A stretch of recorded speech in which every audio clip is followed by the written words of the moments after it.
सब गोटे के नमस्कार करे छी। देखियो ई यहाँ के कर्मी के साग अछि। कै रंग के साग देखेबे केलहुँ हँ। तो कर्मी के साग अपना सबके उम्हर नामी इहो अछि।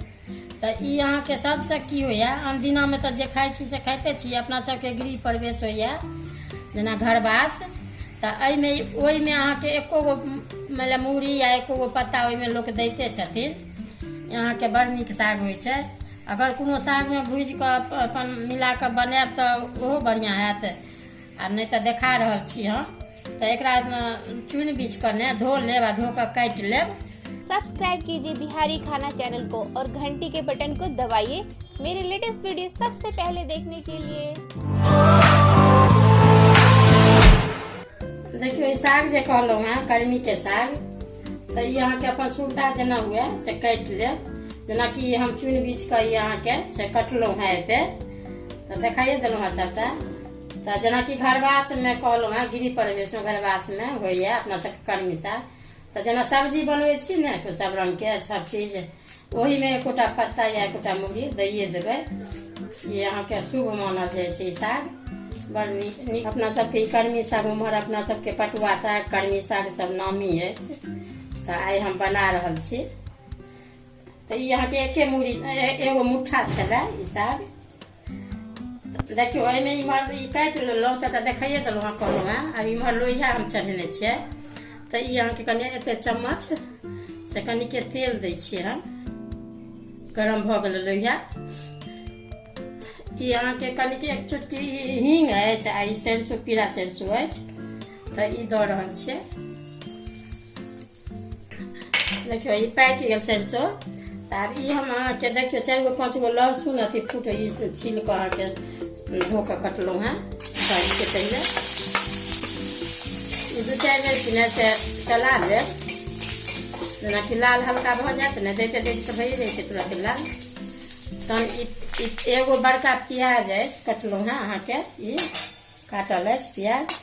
तऽ आब ई दऽ रहल छै। देखियो लाल भऽ गेल। लहसुन प्याज अहाँ दऽ सकै छियै, नहियो दऽ सकै छी। कनि सब देलासँ कनि स्वाद सागके नीक भऽ जाइ छै।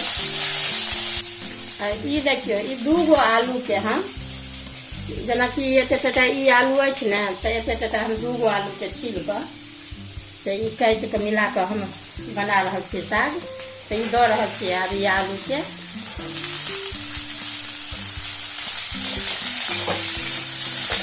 ई हरैद अछि, हरैद अंदाज से कनि के एते के देलियै अहाँके। देखियो ई चम्मच में। आ ई नून अपना अंदाज से अनुकूल देबै, सुविधा अनुकूल स्वाद अनुकूल। आ ई 4-5 गो हम देखियो मिरचाई दऽ रहल छियै, मिरचाई काटि कऽ एही में। नून आ करू अपन जते खायब से ओहि अंदाज से देबै। कनि जब रहै छै चहटगर तऽ कनि नीक लागै छै। 5 गो मिरचाई हम काटि कऽ देलहुँ हैं। देखियो आब ई सबटा लगभग भुजा गेल। आब ई साग हम से एही में दऽ रहल छी। जेना लौ साग बनेलै ने जे छियै, तऽ लौ के एहिमे हम आलू दै छियै।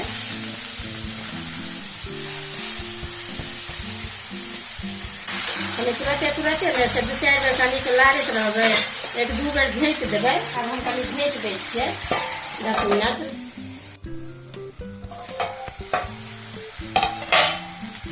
देखियो ई गल गेल अहाँके ई कर्मी के साग। ई धियो पुता अहाँके आलू छै ने, तऽ धियो पुता अहाँके मोन के खायत, नीक होइ छै अहाँके। ई कर्मी के साग जेना केराउ के साग कहियो अगर खेने हेबै, वही तरीका के लगे छै खाय में। एखन नहीं भेला, एखन लपचिया गेल अछि। 1 बेर 2 बेर जेना लारि चारि का झाँपि देबै।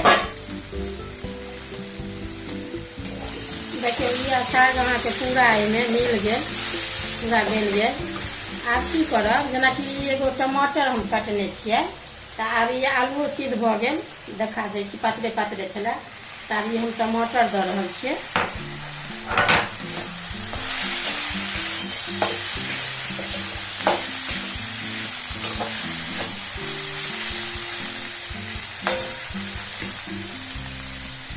एक बेर झाँपि कऽ ओकरा बाद अहाँके काटि देबै। देखियो ई आब बढ़िया से अहाँ के हेबा के चाहिए से भुजा गेल, देखियो पकड़बो नहीं केलक। आब ये भ गेल। आब हम अहाँ के कटे छी फोरन तोरन सबटा ताइमे दऽ देने छियै। आब ये हम गैस कटे छी।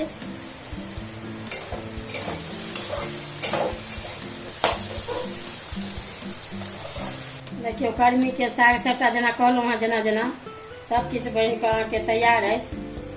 एक बेरी सब साग सब रंग के स्वाद रहै छै, एक बेर जरूर ई साग एना जेना देखा देलहुँ हँ तऽ बना कऽ खेबै। अगर वीडियो नीक लागत तो लाइक करब, सब्सक्राइब करब, कमेंट से हो के नहीं सब। सब्सक्राइब कीजिए बिहारी खाना चैनल को और घंटी के बटन को दबाइए मेरे लेटेस्ट वीडियो सबसे पहले देखने के लिए।